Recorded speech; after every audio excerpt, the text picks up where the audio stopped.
Well, it's 9 o'clock. You wanna start? You ready to go? Is there an option? Like Chandler's not here, so I guess I'll let the presenters introduce themselves, but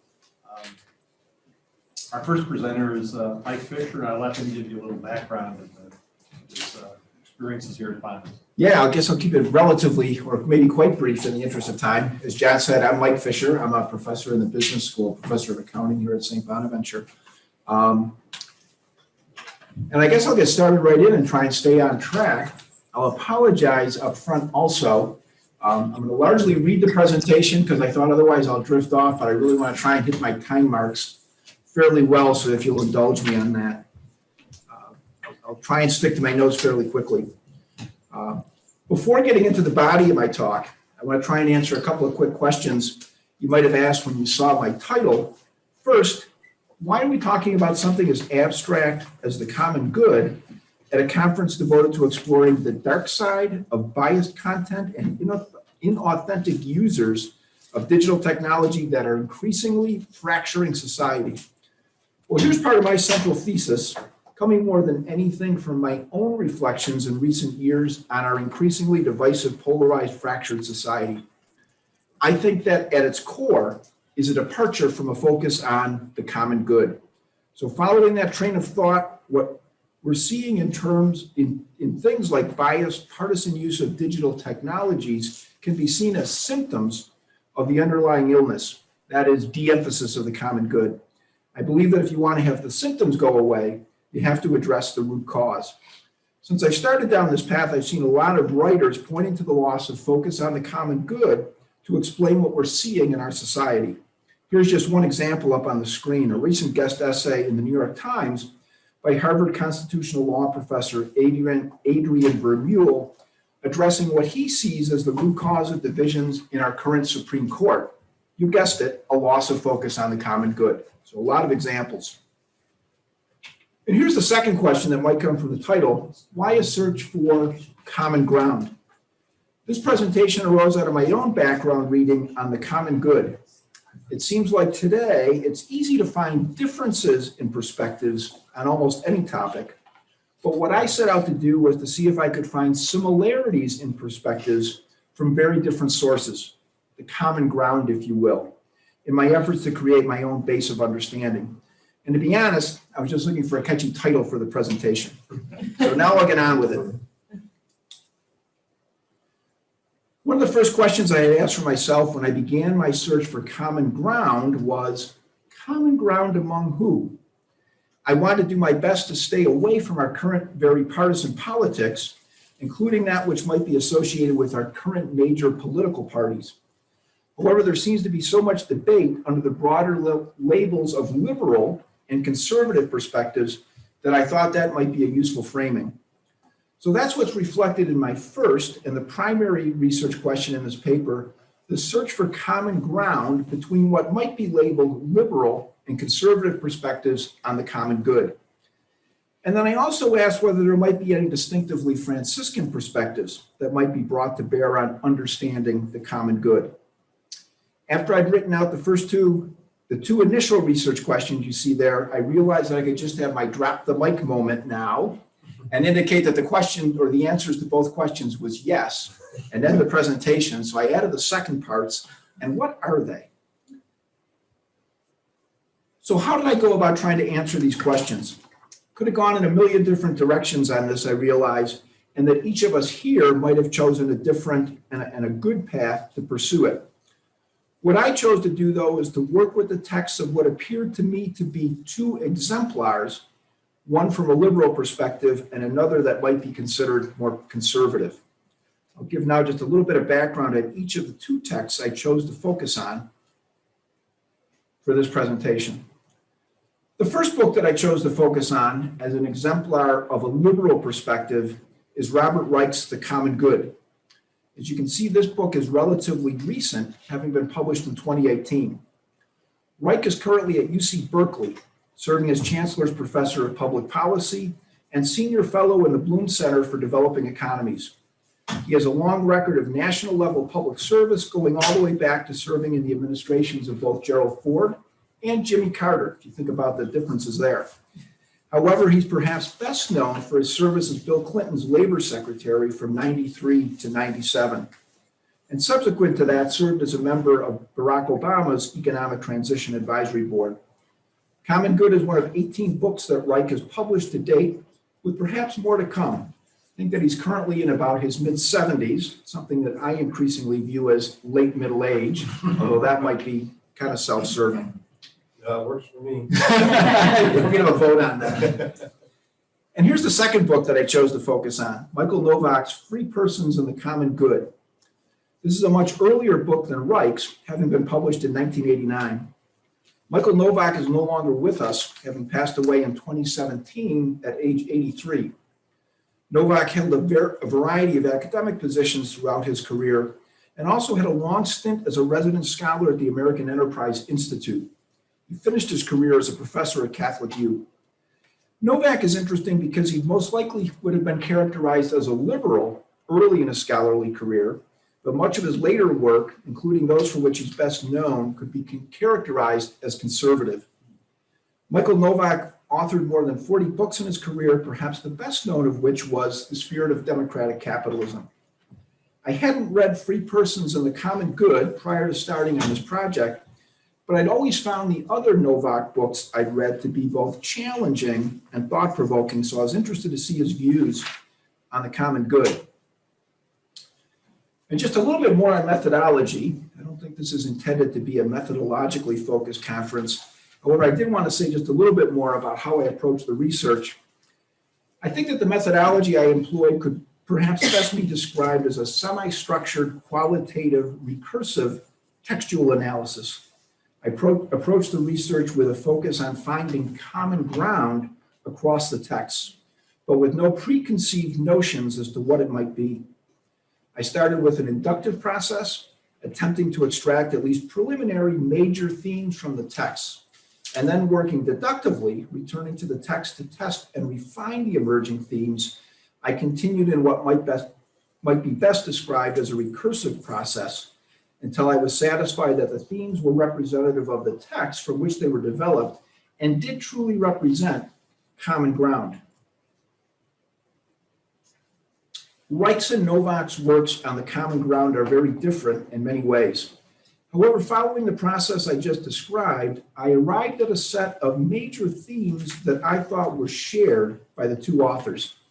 Here are 5 of those that were helpful to me in understanding both the background of the concept of the common good, as well as some of the key elements that could help to understand where we are today.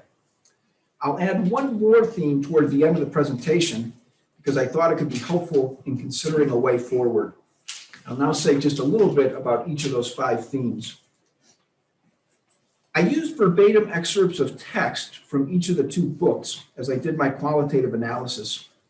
As I've done here, I've included in my presentation a few excerpts from each of the 2 authors that I used in reaching the themes. However, in the interest of time, I'm going to focus more on each of the major themes themselves than on the text from which they were derived. So here's the first. In the US, pursuit of the common good is as old as the nation itself. Both Novak and Reich took very US-centric perspectives in their books, and it was interesting to see both of them trace the origins of the common good all the way back to the very establishment of our nation as we know it, that is, to the US Constitution. Besides just being an historical footnote, however, both Reich and Novak made what I consider to be a very important point, that a focus on the common good is essential to the functioning of our society.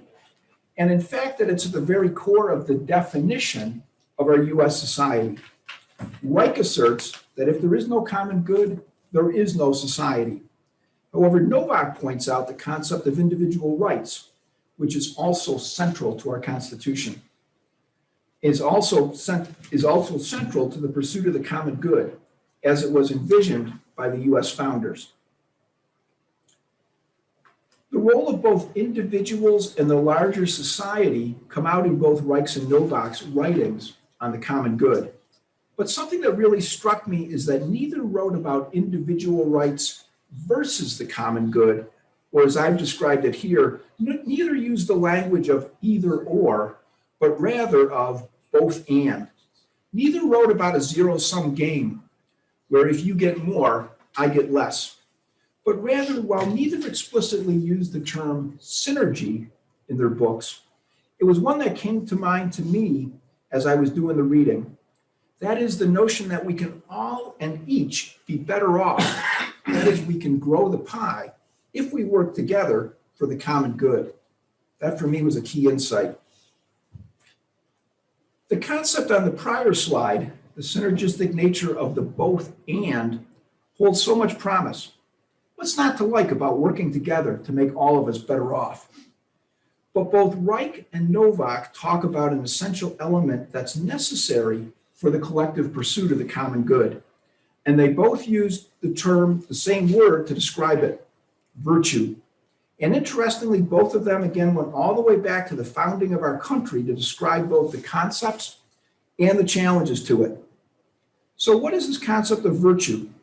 While it perhaps seems somewhat circular, Reich describes virtue as used by the founding fathers to mean a concern for the common good. And Novak articulates what were seen as some of the major threats to pursuit of the common good in a free republic: self-interest, faction, and individualism. Here's my last major theme in this part of the presentation. Both authors spoke of the importance of trust, truth, and respectful communication in maintaining a society that's committed to pursuit of the common good.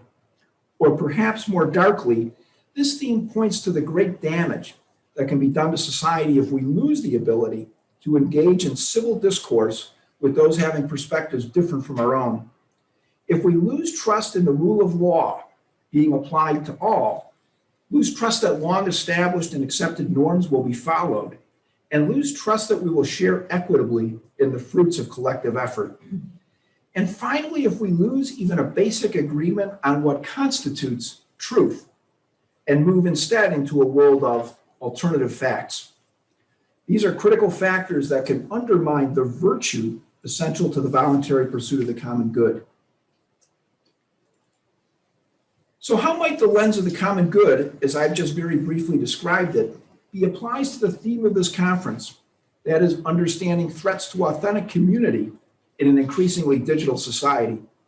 Well, I think that there are at least several insights. A major factor being enabled by our current technology is the rise of tailored news sources. And I deliberately included news in quotes here. I have to admit that I'm old enough to remember when, at the conclusion of a half an hour of news each evening, Walter Cronkite would tell us, and that's the way it is. And it was, but no more. I can get radically different perspectives on the same set of facts, and in fact, even different facts, if I choose between viewing some of the major cable TV news outlets, say CNN or MSNBC, and Fox. And that's before even getting into the kinds of algorithm-based search engines and social media feeds that can lead us further and further down a rabbit hole with like-minded individuals, pursuing alternative realities and alternative facts. Some of the results of that, I would submit, have been a loss of trust in what we are being told and those who are telling us. And in fact, even a loss of grounding in what are, in fact, facts. We're seeing a loss of civil discourse and a rise in what Novak termed radical individualism versus the common good. We seem to be increasingly moving into a world of either or, you versus me, rather than a society of both and. It's indeed a perilous time. And as both Reich and Novak pointed out, the focus on the common good is central to the very definition of our constitutional republic. Finally, I wanted to see if I could glean any initial insights on the common good from a Franciscan perspective. I was surprised as I got into this how little has been written on the common good from a Franciscan perspective, which as an aside may represent an opportunity for some of us. However, I did identify this recent paper by our colleague, Father David Couturier, the director of the Franciscan Institute at St. Bonaventure. And here he is in the back row. Nice to be here. I won't go into Father David's paper in detail. However, I did want to briefly touch on a few of the themes that I thought were relevant to the discussion at hand. The first is fraternity. This was a form of life with no inherent competition, no superiors, but only servants for all. While in pure form, this form of life order was and is radical. It shows a way in which the individual can truly flourish in a social order with only common good, without self-interest. As Father David points out, Francis' social ordering of fraternity required the construction of an economy and society of inclusion, rooted in a metaphor of shared abundance rather than of scarcity. An additional relevant Franciscan theme in Father David's writing has to do with recognizing the dignity of every human person. In this vein, Father David recounts the seminal story of Francis' encounter with the leper, with the key insight that Francis is grateful to the leper for fully embracing him, Francis, despite Francis' state of sin at the time. It wasn't Francis dignifying the leper, it was the leper dignifying Francis. It seems like increasingly we witness instances where individuals not only passively fail to disrespect the dignity of others, but actively seek to disrespect them. And I think that we're all worse off as a result. I said earlier that I wanted to share one additional theme that I gleaned from my reading of Reich's and Novak's texts, and that I wanted to share it at the end. Here it is. I indicated earlier that both Reich and Novak wrote of the essential role of individual virtue in pursuing and promoting the common good.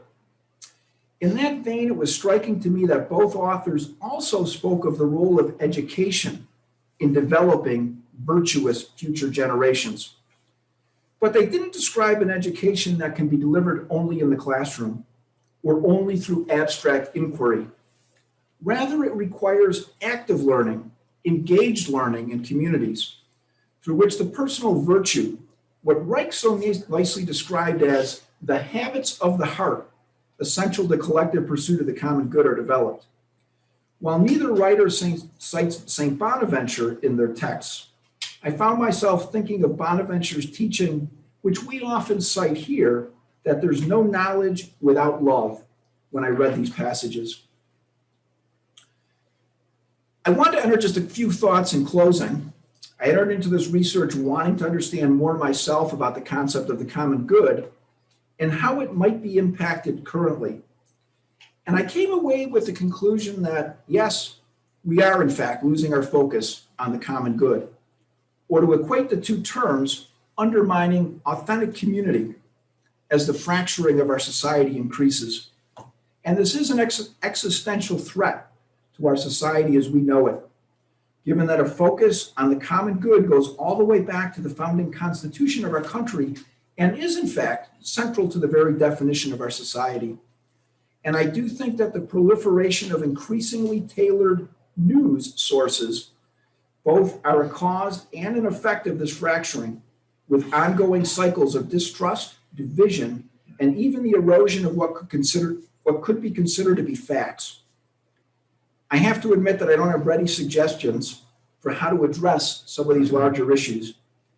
However, I did find encouragement for those of us who are educators in mission-based institutions, and I'll try to leave you with that.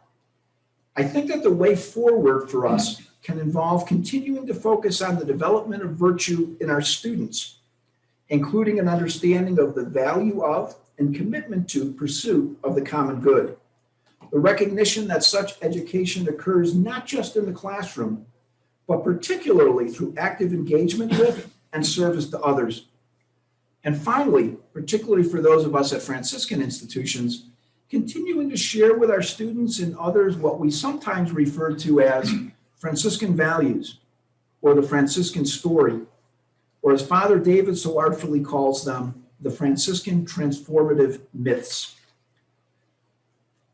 Realize that I packed a lot in here, and I appreciate you indulging me as I went through this, including reading my presentation to you. Hope I've given you at least something to think about from this. So thank you very much. We'd like to invite about 5 minutes of discussion or questions, if you have any questions before our next speaker comes up. Anyone have any thoughts or questions on the presentation? Now we can go right to Heather. I'd love to hear your reaction. I thought everything you said was awesome. So thank you so much for sharing it. And it reminded me, I was in a conversation with Professor Hauser and her staff earlier this week, and we talked about the mission of education. And I'm one of the many people that's a fan and student of Albert Einstein. So Einstein said the mission of education is to make sure that people have freedom of thought from, I think he called it, authoritative dogma and social prejudice. I'd love to hear your reaction to that, because it seems consistent with all the great stuff you shared with us. Yeah, and I will say I am not a student of Einstein, so I won't go too deeply into answering it from that perspective. But in terms of the purpose of education, I guess I would say my view and what would be grounded in this is, sometimes we think about perhaps what could be considered to be the object of education, and especially for those of us who are in colleges and we have our various academic disciplines and whatnot, sometimes it's contributing and sharing with our students kind of this objective body of knowledge that we all have. From my perspective, I think the purpose of education is much more in the subjects. How are your students changed by virtue of participating in the education? And that it's not so much the transition of the transfer of this body of knowledge, but rather having people who embrace that knowledge. And as I tried to say here, I think quoting from Reich, those habits of the heart of how you live that out as a responsible person, say, in society. Yeah, great, thank you very much. Yeah, thank you for a fascinating presentation. You mentioned one of the idea of fraternity, how fraternity is the absence of competition, that everybody's serving each other. And on the face of it, that seems to be in opposition to the notion that markets are an efficient way of thinking about the meeting the needs of society. Being here at a school of business, how do you reconcile those two things, or are they fundamentally opposed to each other? I'll give a quote, slight answer. Maybe I'll ask my colleague here to chime in. And I think I will say, kind of a healthy tension. It's one I certainly feel, and I think from a healthy way, being a professor who's an avowed, I will say, democratic capitalist, teaching in a Catholic Franciscan university. I think there is a real value in business. I think it's my personal belief, a real value in markets. I think if we want to, I use the term here, grow the pie. I think through business is a major way to do that. But then I think a big question is, okay, so what do you do with the fruits of that? Is it purely individualistic? Is it just how much I can, make for myself? Or is it how I can participate with other people?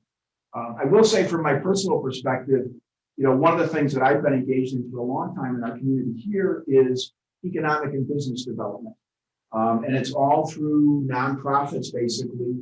But the idea, which is fundamental to me, is we can make our community better off if we can provide good jobs for people. This goes back to things like the dignity of work and whatnot. And that participating in markets is a way to do it.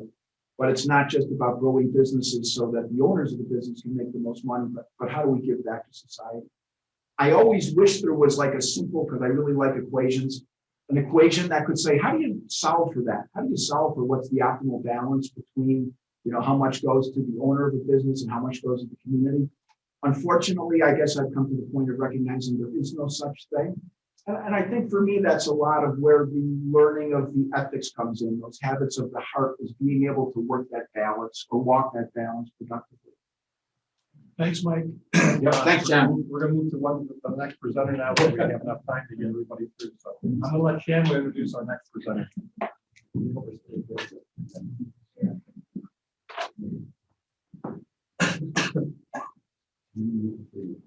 No, I should be already up.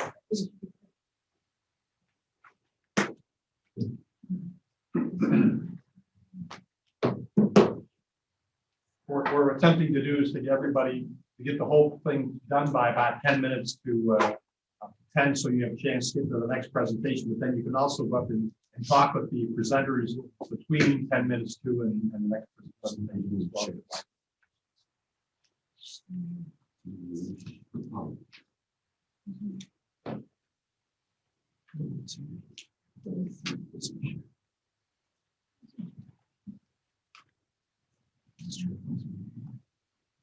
What's for this one? You can just exit out if you want. Let me share.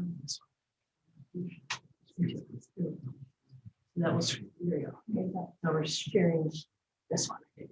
Perfect. Thank you, Chandler. Thank you, Dr. Fisher, for starting us off strong. Up next, we have Dr. Heather McDivitt. She's a professor in the School of Arts and Sciences in the philosophy department. I had the pleasure of having her in class last semester, and I'm really excited for the presentation today. So please, without further ado, take it away. Thank you, Chandler. It's nice to be here this morning, and I learned a lot. My head is still trying to go through. I teach ethics, so I'm learning so much and taking notes from Mike's presentation to try to include in my classes. And the ethics class I taught, the MBA, we had to read Father David's article. So hopefully some of the students in here that were in class remember that. So I'm here to talk about imposter syndrome and tied into authentic leadership, and kind of look at this in two ways. What does it mean to ourselves if we've experienced imposter syndrome, and how it can equip us, whether we're working with graduate students, whether working with working as a mentor to new students. How do we have conversations, and how do we have authentic leadership to acknowledge sometimes some of the fears that we have, some of the self-doubt we have, even as we're successful in our careers.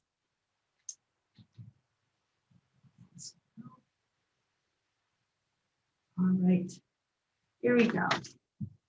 So we can talk about imposter syndrome. Kind of, what is it? Have you ever dealt with it or experienced these kinds of intense self-doubt? Just this week, I was in the kitchen doing some dishes. I overheard the television in the other room, and it was the third hour of today. We don't usually watch television in the late morning, but Hoda Kotb and Jenna Hager-Bush were talking about imposter syndrome, and I've been working on this over spring break. I thought, wait a minute, are they actually addressing what I've been writing about or thinking about? Imposter syndrome was originally focused on research done in the 1970s by two women researchers. They called it at first the imposter phenomena, and then they later called it imposter syndrome.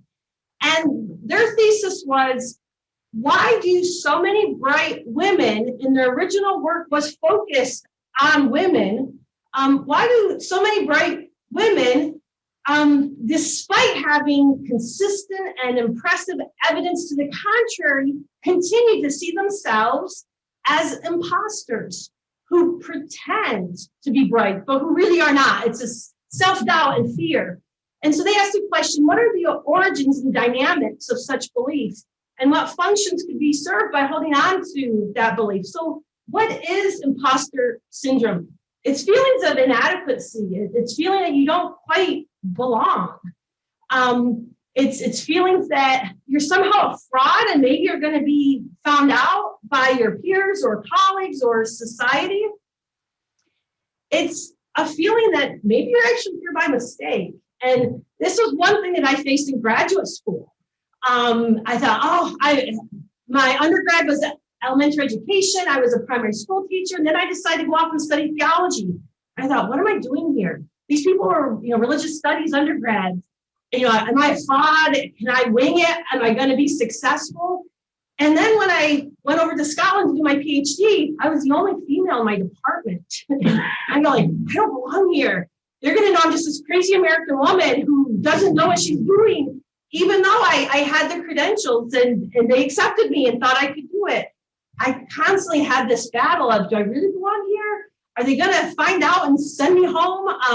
And then when I got my first job, I was the only female in our department. And again, I'm thinking, do I really belong here? They're going to find out that I'm really not good enough to be here. So we can look at who has admitted to experiencing imposter syndrome. If you just Google search and look for people who have experienced it, I think you might be kind of surprised. One recent study tried to look at who has imposter syndrome or who admits to it, and it varies widely. There are some estimates that from 9% of the population to as much as 82% of the population. There's so much difference in those numbers, really based on how they recruit for the different studies and based on the different screening tools that's used. And also depends on the severity. Some people just have a little bit of self-doubt. I think that's normal. Most people have sometimes starting a new job. But in some people, imposter syndrome becomes really crippling and damaging to their career.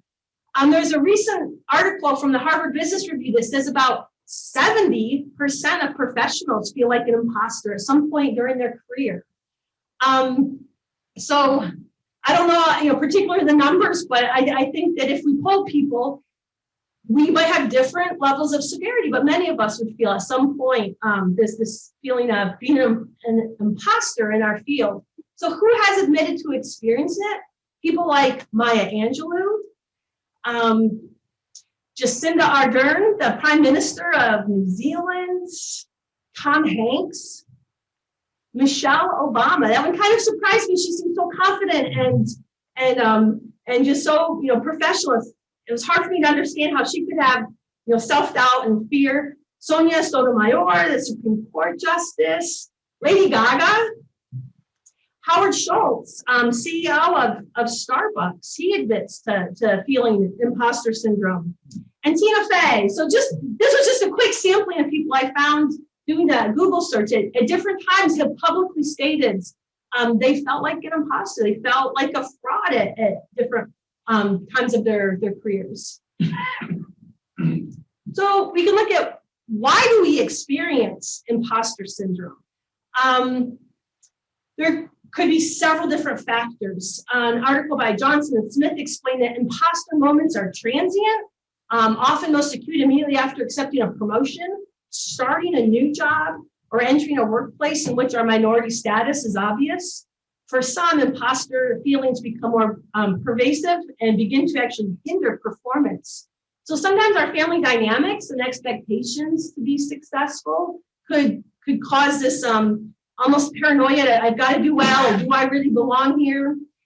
Minorities in their field tend to experience it more than their peers. And I think this is why the early research was done by women about women, thinking it was something that more women face than men. Either men didn't talk about it or didn't acknowledge it as much, but they said minorities, that could be gender-based or racial minority, they tend to feel it more.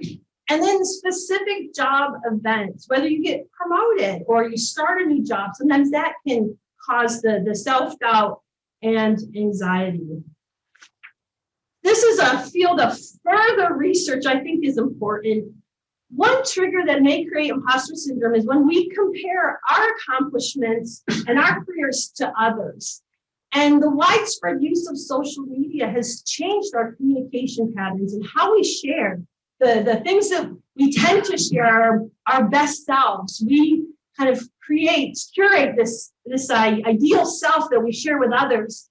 And so when you're just online and you're looking at everybody else's perfect self, it's easy to say, well, I've not published as much, or I didn't have as many children, or I don't have as clean of a house.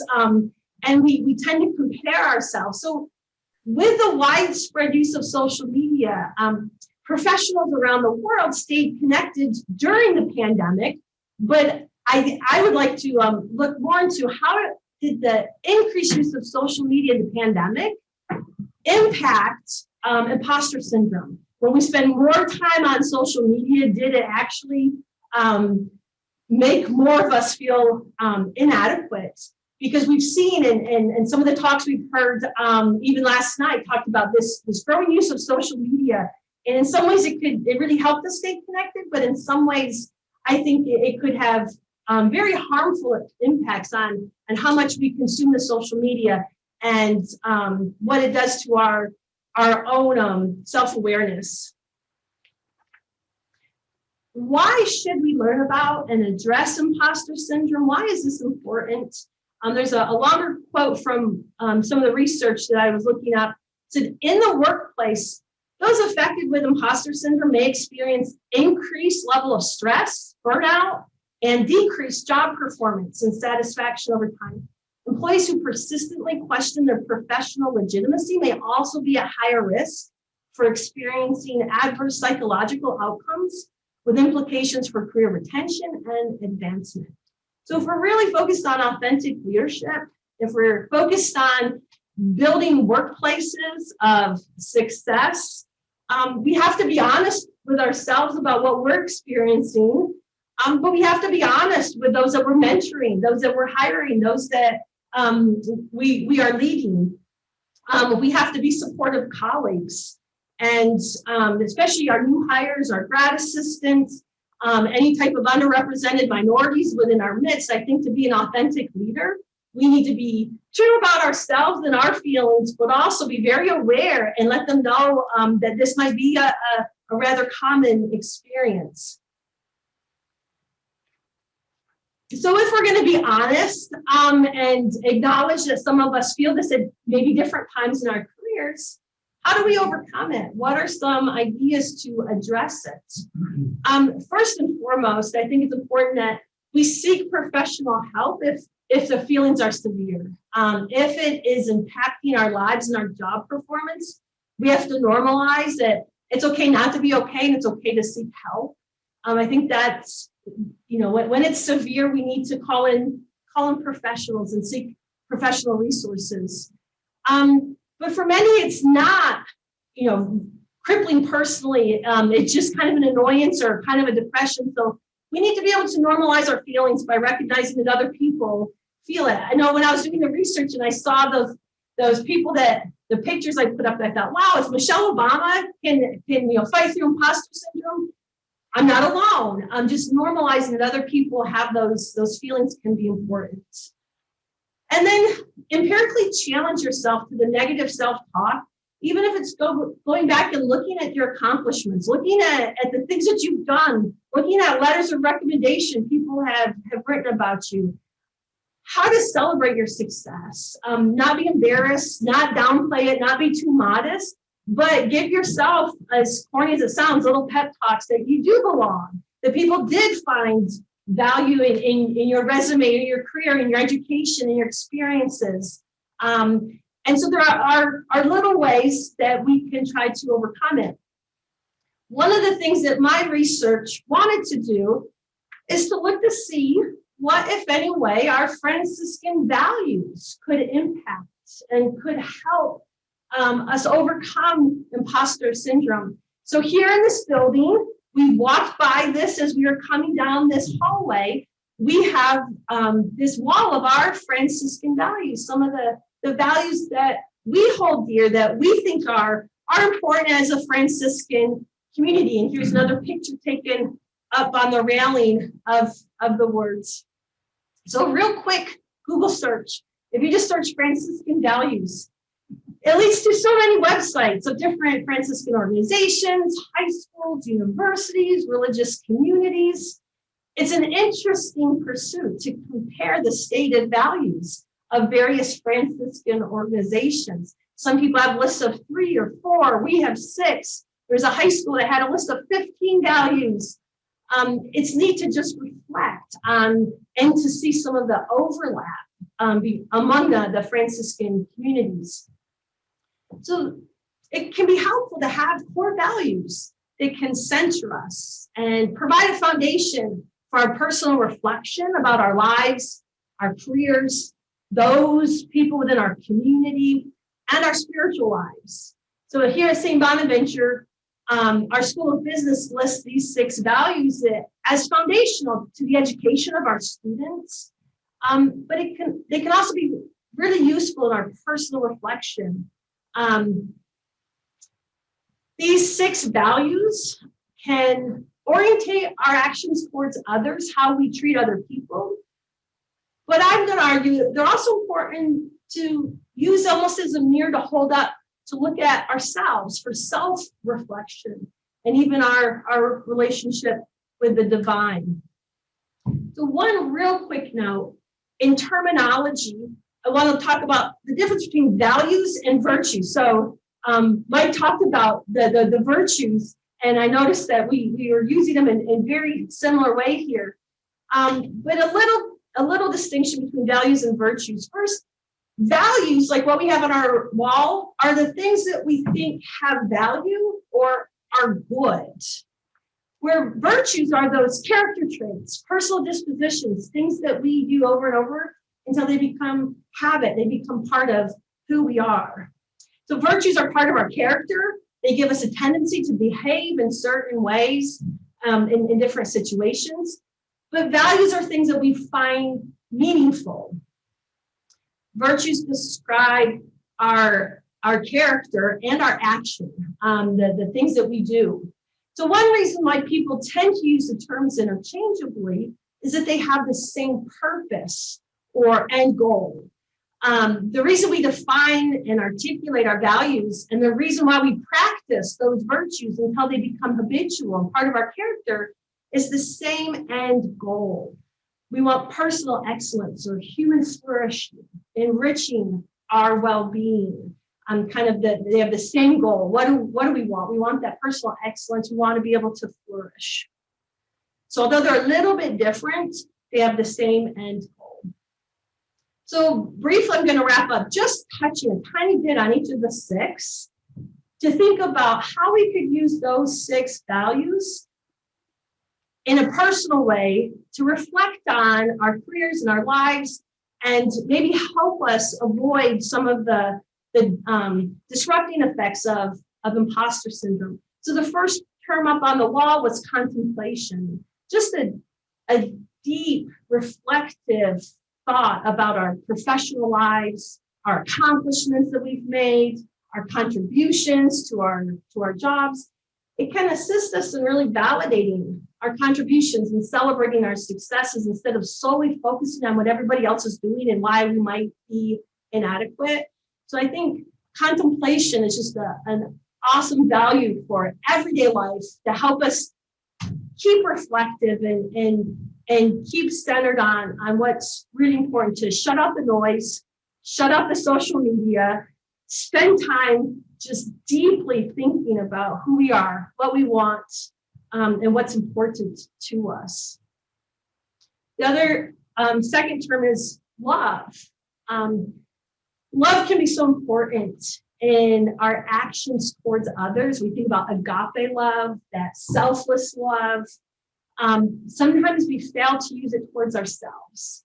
Although we want to avoid focusing too much on ourselves and we don't want to be excessively self-absorbed, it's important to recognize and celebrate the value that we have, the value in ourselves. Those suffering from imposter syndrome tend to focus on the achievements of others and really fail to appreciate or celebrate their own successes. So just taking time to acknowledge and appreciate ourselves can be an important part in overcoming imposter syndrome. I think so many of us, we're so focused on others that we tend to cherish ourselves and uplift ourselves and celebrate our own successes. And then respect. We often think about how we have respect for other people. It's important to have respect for ourselves. Respect or admiring someone deeply as a result of their abilities or qualities or achievement is important for our relationships for others. But like love of self, self-respect can be a crucial foundation for appreciating our own successes and contributions. It can help ward off feelings of inadequacy that fill our thoughts when we talk about imposter syndrome. Another term on the wall is joy. Joy can be a value, a good and aspirational value, can help ward off the negativity and worry or fear that many feel when comparing ourselves to others. Choosing joy and choosing pleasure, choosing delight and happiness can inspire us to celebrate the successes of others without worry or self-doubt or negativity. So I think joy can be a fun term to help keep us orientated. And then peace. Peace is a value we tend to think about interpersonal relationships, how we have peace with one another, but we can also look at inner peace and tranquility and calmness. When we have peace, it can help us think clearly, it can help us overcome anxiety and distress. So peace is an important value that can help us tame some of the negative feelings and help us really reflect on our unique gifts and strengths. And lastly, we have compassionate service. It is our love for others in action. Compassionate service includes feelings and showing sympathy and concern for others while working to alleviate their burdens and providing for their needs. Compassionate service is a value that connects our lives to the successes in the lives of others and to the needs of others. So I think it's there that we find our fit as we're giving and helping others. We also can reflect on our strengths. So I'll be wrapping up with conclusion and questions. This is a topic I just started to really begin to dig into a little bit more. I think it's important to note that the values on the wall are worthless if they're not lived out in the realm of our everyday lives. As we strive to put those values into action with others, it's important to have reflections about ourselves and our own worth. As we practice those values and they become part of our character and part of the virtues. As we practice contemplation and love and respect and joy and peace and compassionate service, we are better equipped to celebrate the success in the lives of our colleagues, our peers, our students, our mentors, but also appreciate the good things in our lives and help us celebrate our contributions to the workplace and to ward off any of those feelings of inadequacy that may kind of pull us into that imposter syndrome trap.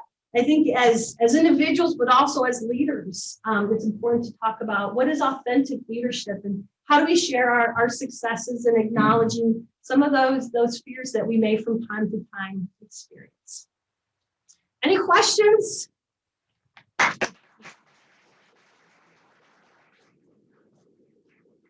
We have about 5 minutes for questions, and then the next presenters, if they're here, can come up and start setting up their presentation, but we can continue questions for either presenter up until 10 o'clock.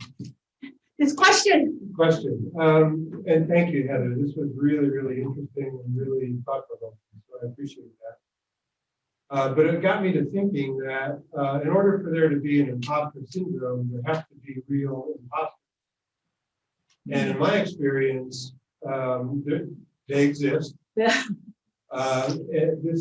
Folks that have been promoted without the qualifications or experience.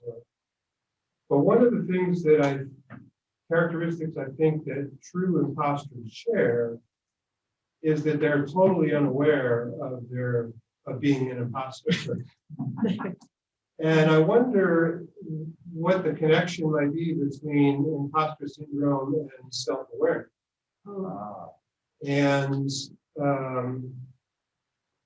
how does, is there a way to recast this sort of imposter syndrome as a gift in some ways of self-awareness, and maybe even recast it in a form of humility? So this just occurred to me, but I wonder what you might think about that. No, that's one of the things that came up as I was doing the readings, because it's so hard. You don't want to be narcissistic or self-absorbed or all about me and I'm so great. But you see people that have an unfounded kind of self-doubt and fear that can actually hold them back, or why women don't go for promotions, why we don't ask for more money, why we don't challenge some of the status quo, is just because we're held back by a fear. And the original researchers back in the 70s say, we don't know why, because they're bright, successful women and there's a disconnect. And yet on the other side, humility is so important. It's this balance and this tension. And I think it's interesting when you look at the numbers, some say only about 8% of the population suffers from imposter syndrome. Is that really just self-doubt, or the severity can be from just minor, every once in a while, you're like, oh, wow, look how great someone else did. I didn't achieve that much. What's wrong with me? To really significant, crippling people, stopping to work, not being retained in their places of employment because of this unfounded, almost illegitimate fear, and trying to understand that disconnect. But I think that's part of the conversation, that having humility can be so important, and how we demonstrate that humility, I think, in our authentic workplace and our authentic community can be critical in helping, especially, our younger employees say, it's okay to have self-confidence. It's also okay to have humility. How do we balance the tensions and recognize maybe we're not going to be as successful as some people in some departments, but we're going to have our own successes, and always constantly balance that with a good dose of being humble, but also having the confidence and the self-love not to be so afraid or timid or fearful in the workplace. You raised some great points. I think kind of authentic leadership and community has to bring in a healthy humility with the personal reflection. Excellent points. Thank you. Thank you. Yes. I just have a quick question, which I guess is about like the psych going on behind it. I heard somewhere one time it was like people deny their own talents in order to, because if they were to recognize them, it would give them the responsibility of using them. And I'm curious if this then is, I guess, some sort of defense mechanism, if you will, against having to bring on maybe additional work, or maybe reaching too far and then failing, or something along those lines. And I'm just curious if you saw something like that in the research. And I think when we feel those feelings right after like a promotion, to think, I wanted this, I want this, oh man, now I've got this promotion, now I've got these extra responsibilities, now I've got this extra work. And then you have the self-doubt, can I really do it? Did I really want this? How is this going to change my life? So I do think sometimes it could be a defense mechanism of, once you've achieved that goal, once you've got that, you thought it was going to be the perfect job, you switch from this position up to this, then you're like, oh man, is this really what I wanted? Can I do it? Do I want to spend the extra time and have the responsibility? So I do think those are very interconnected. Excellent point. Can I just one more question? But John, are you next? Yes. If you want to go up and start getting your presentation ready, you can still ask your question while we're doing the transition here. So go ahead. Okay, so You finished my PowerPoint? 7 minutes? Let me get there. I think yours should be up and ready to go. Yes. yeah, so there was also a question. you mentioned the syndrome of imposter. So based on your presentation, the syndrome is always created from within the individual. But at the end of the day, it's an external, because we are living in a society where the pressure from outside, even if you never heard about the imposter, you become an imposter. And so that's how you link. And sometimes all of us at one stage we have imposter depends on the situation. Yeah. Michelle Obama. Yeah. So what is your thought on that? Yeah, I think in many ways, if it's just kind of self-doubt, everybody has it at different times. But when it becomes serious, and when people are, can't go to work or quit their jobs because of this unfounded fear, that's what we need to address and try to change it. Especially, I think, if it's going to harm female and minority participation in some careers or jobs, it's a real challenge. And we should try to acknowledge it and address it, particularly if we want that authentic community. Just so you know, you can answer the question, but the next session starts in 5 minutes, so please continue.